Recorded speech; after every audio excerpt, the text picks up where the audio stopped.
Kumusta po kayong lahat, mga kaibigan, mga kamag-anak, lalo na sa taga-subaybay sa aking channel. Dito po ako sa Laguna Lake at ipapakita ko sa inyo kung gaano na kalaki ang ibinaba ng tubig. Ayan. Ibig sabihin, mga kaibigan, ayan, kung nakikita niyo yung mga bangka na yan, ano na po yan, maliliit lang yan, sayad na yan, hinihila-hila na lang yan. At yung malalaki doon na sa bandang gitna, sasalubong na lang itong maliliit. Sige mga guys, ikot natin mabuti para mapaliwanag ko sa inyo kung ano nang nangyari sa ating Laguna Lake.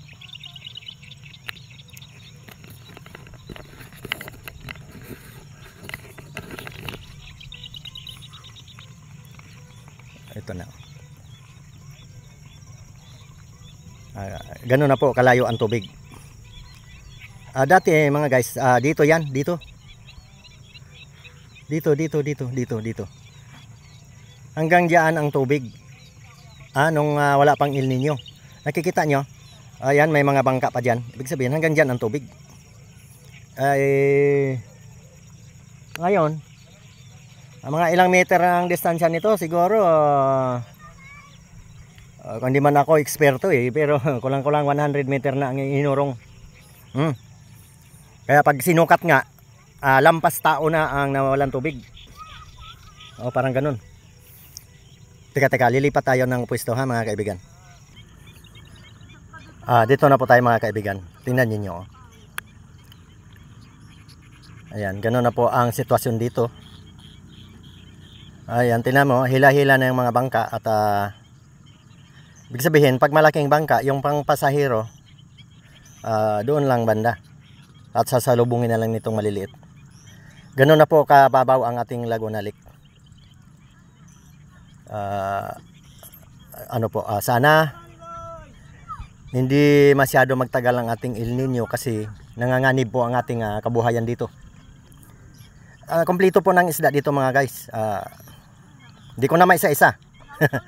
Basta halos lahat ng klaseng isdang tabang nandito. O baka mahigit pa. Basta ang number 1 dito bangos sa tilapia.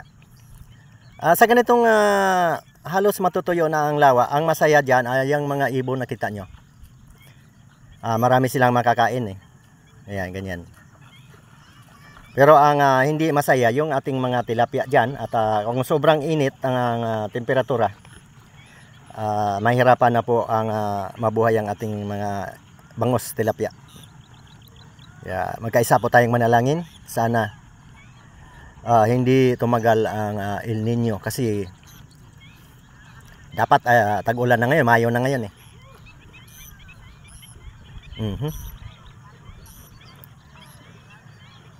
Teka, lilipat tayo ng pwesto mga kaibigan. Alam nyo, ayan, pag wala lang El Nino, punong-puno ng tao dyan. Ngayon, yan, tingnan nyo, ang iba nagja-jogging pa. Pero maya-maya ng konti, uwi na yan. Maaga pa ngayon yan pagka talagang, ayan, pag lumabas na si haring araw, sobrang init na po dito. Pag ganitong walang puno, mga guys ingat-ingat po ang lahat, huwag kayong kumpiyansa. Pag ganitong open area, talagang alas 10 pa lang ng umaga, para ka nang sisilaban dito. Kaya yun po ang nangyari sa aming Laguna Lake. Ayan, ang laki ng binaba ng tubig dahil sa El Nino naranasan. Ayan, tinan mo. Siguro pag araw ng linggo, tinan mo, mayroon na dyan mayroon ng konting kasayahan dyan, may perya. Pag sa gabi siguro may tao dyan.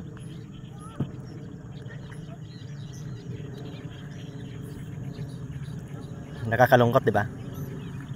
Alam niyo itong kinakatayuan ko, kung normal lang ang hindi ganitong tagtuyot, baka hanggang liigo ang tubig dito. Sigurado.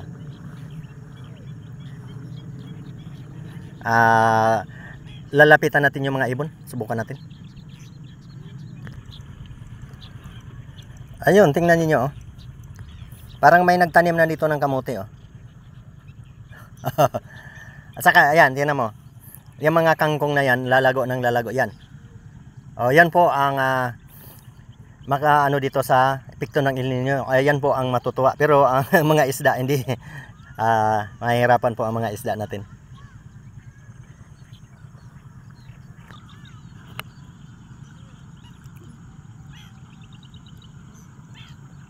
Ayan, masaya talaga mga ibon pag ganyan. No? Ayan na. Marami silang makukuha ang pagkain dyan eh. Kung minsan yung maliliit na isda mamamatay na at pupunta dyan sa gilid. Yan po ang kinakain ng ating mga ibon na yan.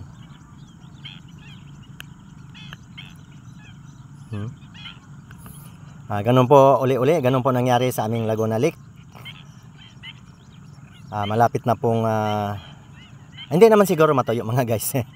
Kasi napakalaki po nito. Pero ibig sabihin apektado po ang mga isda dyan. Pag mababaw na mahirapan na po silang kumuha ng oxygen.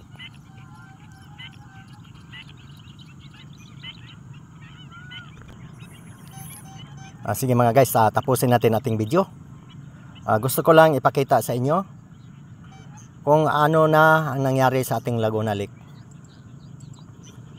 Ito napakalaking lake. Paano na kaya yung maliliit? Sigurado natutuyo na yung mga maliit na lawa. Sige, ingat po tayong lahat. Sana makakuha kayong aral sa akin.